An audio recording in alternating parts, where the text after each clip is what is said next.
Well, we were definitely, I think, best described as a goofy, fun-loving family.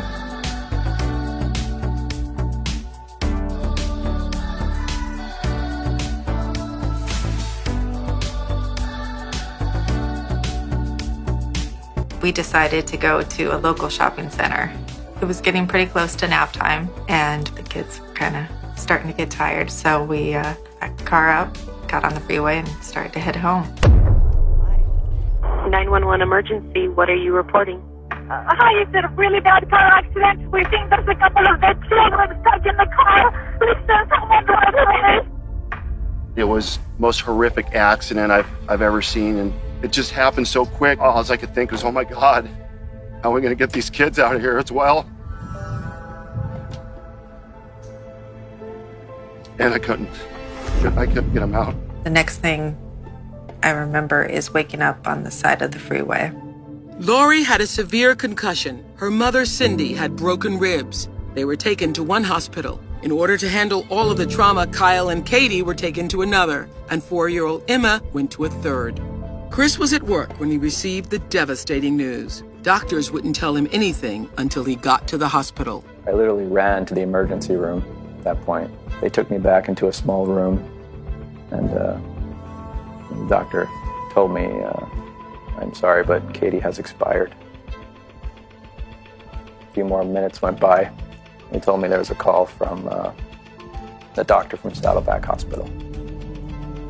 And I got on the phone, and the first thing I said was, please tell me Emma's alive.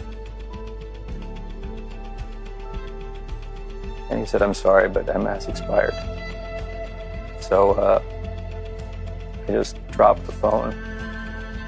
I just couldn't believe that was happening.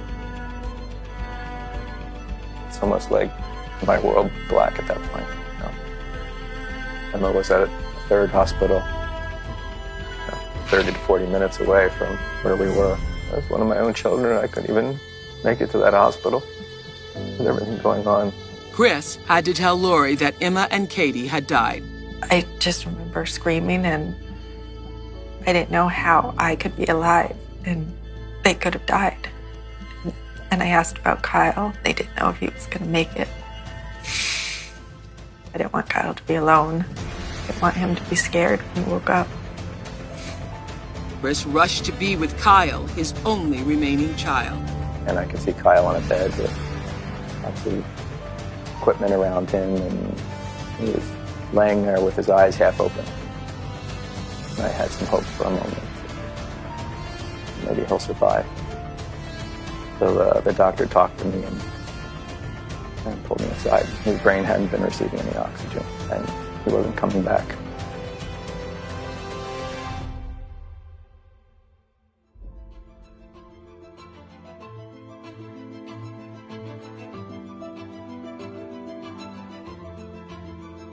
Well, it's obviously very difficult for Chris and Lori to share their story. So what happened next is, I think, a miracle. Almost 1 year to the day after the tragic loss of their children, Kyle, Katie, and Emma, Lori gave birth again to triplets.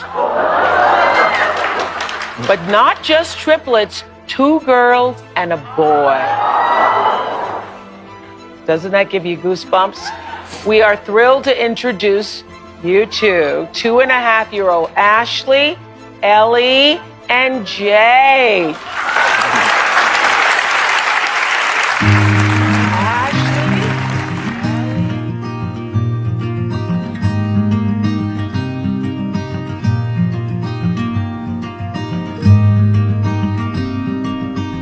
So do you consider it a miracle also? Yes, definitely. Yeah. Definitely a miracle. I mean, really? Triplets. A boy and 2 girls. A miracle, don't you think? A miracle.